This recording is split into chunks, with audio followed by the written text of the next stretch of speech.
हाँ जी, ख़वातीन हज़रात, कैसे हैं आप? आज हम बात करेंगे स्ट्रिंग मैनिपुलेशन के बारे में, जो कि one of the most fundamental topic है। ठीक है, अगर तुम लोगों को इसका कॉन्सेप्ट नहीं पता ना, तो यकीन मानो तुम लोग पेपर टू का कोई भी सुडोकू कोड वाला सवाल कर ही नहीं सकते। 70% पेपर के अंदर ये एक सवाल आता ही आता है, ये नहीं तो इससे रिलेटेड कोई ना कोई कॉन्सेप्ट आएगा ही आएगा, ये यहाँ लिखवा लो। अगर तुम लोगों को इसका कॉन्सेप्ट नहीं पता तो तुम लोग सवाल सॉल्व करने का सोच भी नहीं सकते। और इसको डिस्कस करते हैं, इसके एक डिटेल एक वॉक थ्रू लेते हैं और फिर हम लोग सॉल्व करते हैं।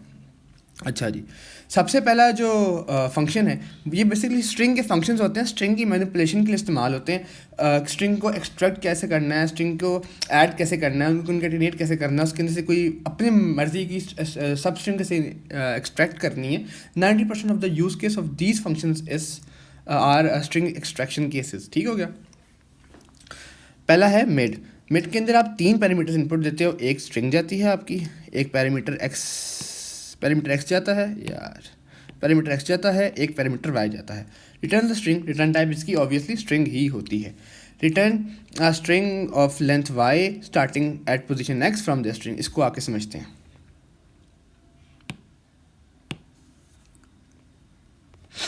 अगर मैंने इस तरह कर दिया कि मेरे पास न्यू नेम है और मैंने इसको कह दिया कि मुझे मिड से स्ट्रिंग है मेरी नेम, और मैंने कह दिया 2 और मैंने कह दिया 3, और मेरे पास न्यू नेम के अंदर पड़ा है, कह लो उस्मान। ठीक है, तो इसके बाद मेरे न्यू नेम, इस नेम के अंदर मेरे पास पड़ा है ये चीज़, नेम के अंदर उस्मान पड़ा है। तो अब न्यू नेम के पास जो मेरे पास वैल्यू होगी वो किस तरह निकालेंगे वो देखते हैं।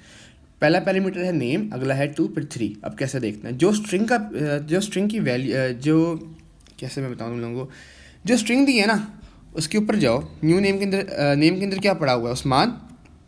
उस्मान के सेकंड अल्फ़ाबेट पे जाओ, 1 2, यहाँ पहुँच गए, इसको मार्क कर लो। ठीक है, जो नेम दिया है उसकी वैल्यू पे जाओ, जो वेरिएबल दिया है उसकी वैल्यू पे जाओ। For in our case this उस्मान, जो पहला इंटीजर है उसको वहाँ तक पहुँच जाओ, 1 2 एस पे पहुँच गए।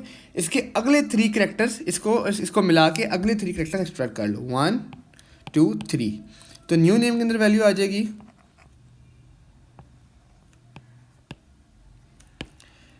एसमैन, एस्मा नॉट एन, एस्मा। ठीक हो गया, मतलब जो पहला इंटीजर दिया वहाँ तक गए और उसके अगले 3 जो है, अगले 2 एक्सट्रैक्ट कर लिए। अगर यहाँ पे 4 होता तो एन भी साथ आ जाता, 1 2 1 2 3 4। ठीक हो गया। आगे आते हैं, लेंथ। इसके अंदर सिर्फ एक पैरामीटर होता है और वो होता है स्ट्रिंग। रिटर्न टाइप क्या आती है इसकी, इंटीजर। ठीक हो गया, मतलब कुछ स्ट्रिंग इनपुट लेगा और इंटीजर रिटर्न करेगा। Returns the integer value representing the length of the string. Example, length happy days 10। अब एक चीज़ देखते हैं क्या ये स्पेस कटर करता है। Let's find it out. 1 2 3 4 5 6 7 8 9 10। बिल्कुल, तो ये स्ट्रिंग को भी एक स्ट्रिंग की करेक्टर की तरह ट्रीट करता है, क्योंकि आप लोगों को पता है कि अगर हम स्पेस के यूं कर दें, करेक्टर लगा दें और इसके हम यहाँ स्पेस दे दें तो ये भी करेक्टर माना जाता है। तो सिंपल लेंथ क्या करेगा, लेंथ मुझे जो है उसकी स्ट्रिंग की लेंथ दे देगा। तो अगर मैं यूं करूं कि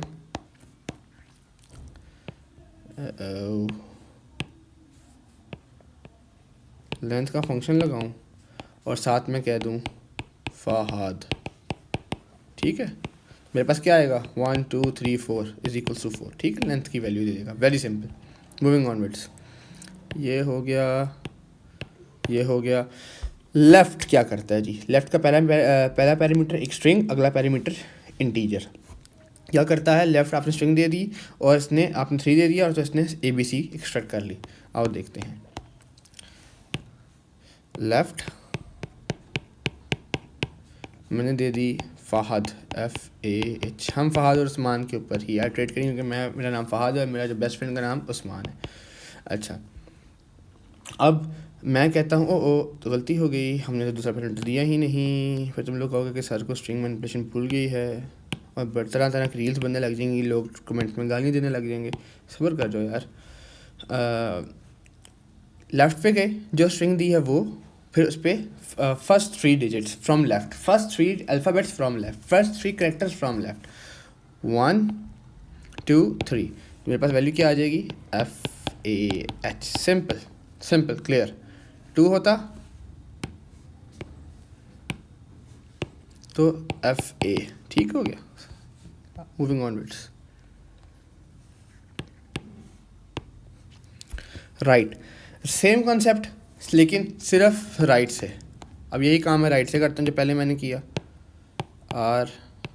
RIGHT। स्ट्रिंग क्या थी बताओ लास्ट टाइम, फहद। ये तो ख़त्म हो गई जगह, ये तो जगह ख़त्म हो गई, ठीक है। तो यहाँ पे 3 मैं इधर लिख देता हूँ। अब राइट से 3, सेम वही काम, पहले आप लेफ़्ट पे जाते थे, यहाँ से जाते थे और 3 लेते थे, इस बार आप राइट से जाओगे, 1 2 3, राइट से लेफ़्ट जाओगे, तो मेरे पास वैल्यू क्या आ जाएगी, AHD। ठीक हो गया, क्लियर। आगे बहुत आसान है लेकिन ये बच्चों को अक्सर क्लियर नहीं होते। एल केस क्या काम करता है, this character char returns the character value representing a lower case equivalent of this char. Simple सी बात है, तुम लोगों को करके लिख के बताने की ज़रूरत भी नहीं है। अगर अपर केस हुआ तो उसको लोअर केस में कर देगा, लेकिन इंपॉर्टेंट चीज़ है इफ़ अपर केस, अगर अपर केस नहीं है तो वही चीज़ रिटर्न कर देगा।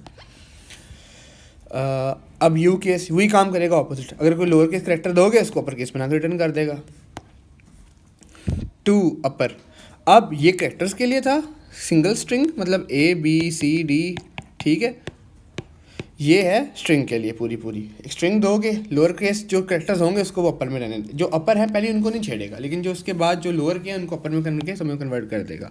2 लोअर स्ट्रिंग पास की, उसने उस स्ट्रिंग को अपर में कर दिया, वेरी सिंपल। आगे बात करते हैं। और 2 लोअर क्या करेगा, वही काम करेगा लेकिन इसके ऑपोजिट। अब अपर केस पास किया, उसने अपर को लोअर में कन्वर्ट कर दिया। पॉइंट टू बी नोटेड कि 2 लोअर के अंदर जो लोअर हैं उनको कुछ भी नहीं होगा, वो ऐसे ही रहेंगे, और डिजिट को कुछ भी नहीं होगा, वो भी ऐसे ही रहेंगे। ठीक हो गया, ये हमारा बच्चों आज का हो गया स्ट्रिंग मैनिपुलेशन का टॉपिक ख़त्म। और आगे कोई और टॉपिक समझना हो या किसी और टॉपिक की कॉन्सेप्ट के अंदर इश्यूज़ हों तो कमेंट डाउन, ताकि हम उसको समझ सकें। और अगर ये नोट्स भी चाहिए तो कमेंट कर दो।